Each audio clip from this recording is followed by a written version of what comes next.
Bismillahirrahmanirrahim. Dr. Praise and Repeat. Àlàáfíà. Áńgẹ́lì mi ò ní sùn. Oríwo ya ògùn wa tán. Lọ́la kó bá yà kún Ọlọ́run ọba.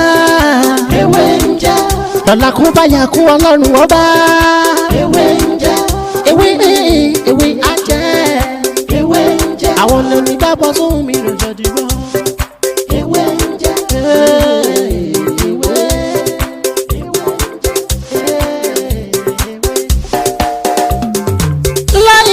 Ilala alawalu alakiru asọhiru abatinu Ọlọ́run ọba ìwọ ló pamọ́ ìwọ ló fara jáde yé aláràgbà yìí dàníyàn ara tó wù ọ́ dáadáa ló dẹ̀ ń dá èyí tó ní káwa máa fẹ́ wé dá ládẹ̀ fi dá ìwọ ṣàlò ní kọ́kọ́rọ́ gbogbo ẹ̀mí nìyẹn fásikúrú ni wọ́n síkúrú ni wọ́n nínú ìsìnkú. Fàyà kùn rẹ̀ la fi ń ṣe tiwa ewé jẹ́ òbẹ̀ èyí tó dá fún wa ládẹ̀ gbójúlé èyí tó ní ká ló ládẹ̀ ń lò ọba ńlá ń dákun máa jẹ́ ká ṣiṣẹ́ ọba tó rí gbogbo ẹ̀dá ta ò rí ìwọ lọ́ba tá ń gbàṣẹ lọ́dọ̀ rẹ̀ àbẹ̀ ọ́ gbóhùn wa. Torí lọ́la kó fàyà kùn Ọlọ́run ọba ewé ń jẹ́ lọ́la kó fàyà kùn Ọlọ́run ọba ewé ń jẹ́. Ewé á jẹ́. Ewé ń jẹ́. Àwọn ọ̀nà mi dábọ̀ sóhun mi ló jọ dìbò. Ewé ń jẹ́. Ewé ń jẹ́.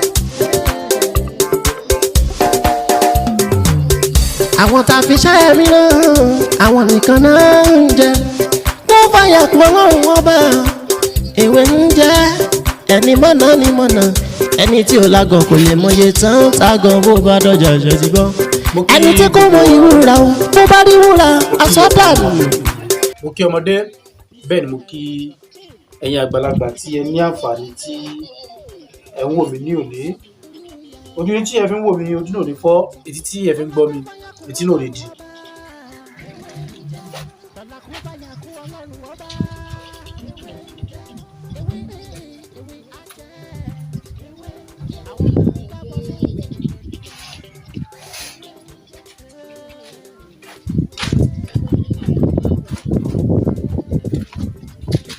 Etí tí ẹ fi ń gbọ́ mi etí náà lè di.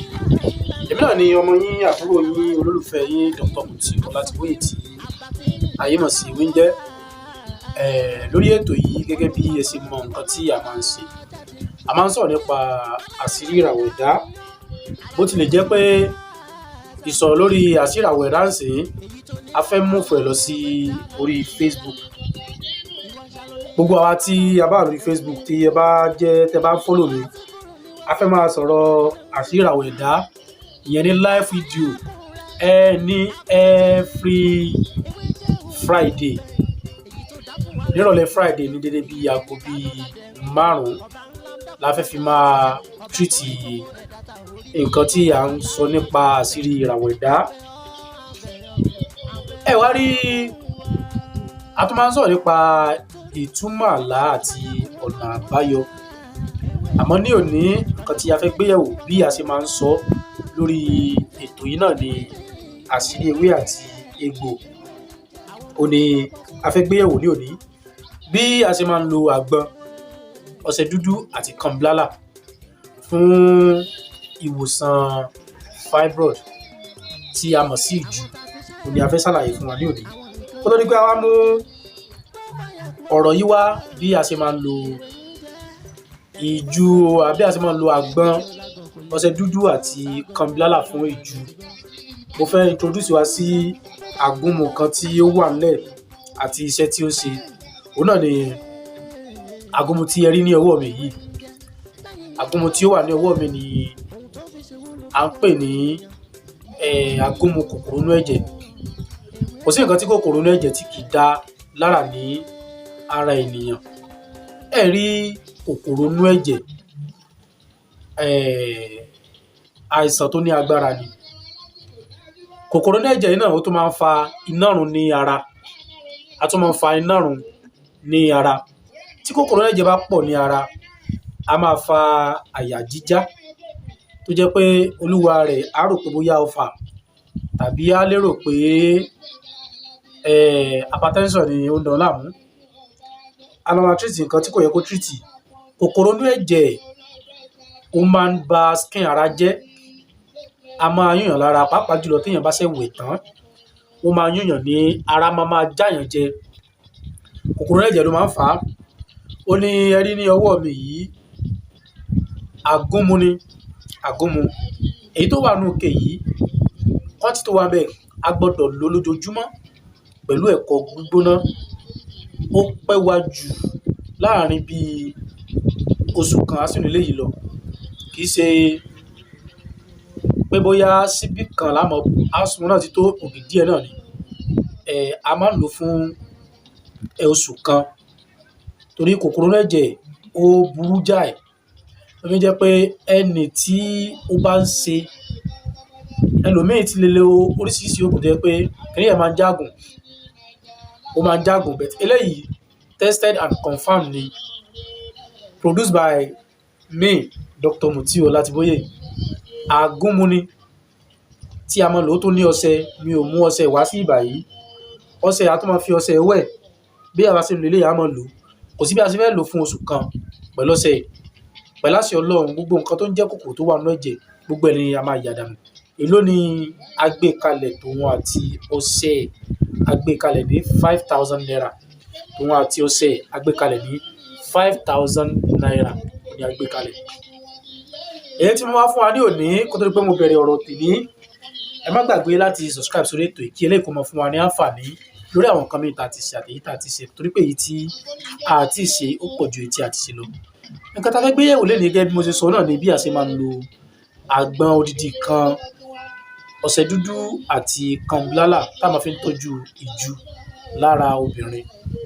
Ẹ rí ìju ó póríṣiríṣi, ó sì pẹ́ lára jura wọn lọ. Most àwọn nǹkan míì tí àwọn èèyàn máa wá, òun náà ni pé kí àwọn lo ìju, káwọn dẹ̀ bí ìju yẹn lójú ẹsẹ̀. Eléyìí kì í ṣe bẹ́ẹ̀, ó máa jẹ́ kó yòrò ni. A máa yà mọ́ gbẹ́, gbogbo ìgbẹ́ náà tá a bá dẹ̀ yá ńgbà tá a bá ń lò ó, kẹ́yìn náà máa kíyèsí. Pẹ̀lú àṣẹ Ọlọ́run, a máa rí ìyàtọ̀ ní dáadáa. Kí wá ní nǹkan tí a fẹ́ wá o? Ẹ jẹ́ ká wá àgbọn tó bá gbó dáadáa, láti bó èpo ara ẹ̀ kúrò ní o. Tí ṣẹ̀lẹ̀ adé wà bẹ́ẹ̀, tí omi inú ẹ̀ sì wà bẹ́ẹ̀, èpo aha ara ẹ̀ tó dàbí kàìnkàìn yẹn wá ti gbó kúrò. Ẹ wá jẹ́ ká wá ọṣẹ dúdú, ẹ jẹ́ ká fi omi ká fi dẹ ọṣẹ yìí. Ká wá lẹ ọṣẹ yìí mọ́ ara gbogbo àgbọn yẹn. Tá a bá ti lẹ̀ mọ́ ara gbogbo àgbọn, ẹ jẹ́ ká lọ kànbílálà kó kúnná kó pọ̀ dáadáa. Ká wá lẹ kànbílálà yẹn náà mọ́ gbogbo ara ọṣẹ yẹn. Ká lẹ̀ gbogbo ẹ̀ mọ́ kó bó dáadáa. Ẹ wá jẹ́ ká fi sínú apẹ, ká fi ó dáadáa nìkan sí ká jó. Tá a bá ti jó, tó bá ti jó tán, ẹ wá jẹ́ ká lọ kó kúnná. Ẹ wá ní ẹni tí ìju ń ṣe yìí, gbogbo ẹ̀tù tí a lọ̀ yìí, ẹ jẹ́ ká ra ṣìnáàpù ìgò kan. Ẹ wá jẹ́ ká dá ọtí inú ẹ̀ sí méjì. Kò sí alternative míì, ọtí ṣìnáàpù náà ni wọ́n máa fi ń lò ó. Ẹ jẹ́ ká dá gbogbo ẹ̀tù sínú áàfù ìgò yìí. Ìdí ìgò yìí ò gbọdọ̀ kanlẹ̀ mọ́. Ẹ jẹ́ kó máa ṣéèkì ẹ̀ pọ̀, kó máa mú ní half gas lójoojúmọ́ ní àràárọ̀ kí irú ẹni bẹ́ẹ̀ kó tó jẹun. Pẹ̀lú àṣẹ Ọlọ́run, kó tó lo tinúkù yẹn tán, kó máa kíyèsí gbogbo ìgbẹ́ tó bá ti ń yà. Pẹ̀lú àṣẹ Ọlọ́run, ó máa ya ìju, á yà dànù, á dẹ̀ ní àlàáfíà, á tọ̀ mọ́tò láṣẹ Èdùmàrè.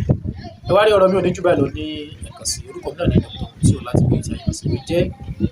Tó bá dìgbà mí á tún mọ ọ̀rọ̀ mi tó tún yàtọ̀ sí ilé wa. Ẹ má gbàgbé láti subscribe sórí ètò yìí kí eléyìí kó fún wa ní àǹfààní lórí nǹkan mìíràn tá a ti ṣe, torí pé èyí tí a ti ṣe ó sì pọ̀ ju èyí tí a ti ṣe lọ. Ẹ máa bá wa pàdé láwa tá a wà lórí Facebook ní live video lórí Facebook wa. Ibẹ̀ láti máa yànnàná àwọn nǹkan ìràwọ̀, kí kó lè bá tún rọrùn fún wa ká má máa ṣe gbogbo ẹ̀ pọ̀. Ẹ̀kọ́ kan náà sì lè máa ṣàlàyé ẹ̀ bí báyìí. A máa ṣe live video lórí Facebook.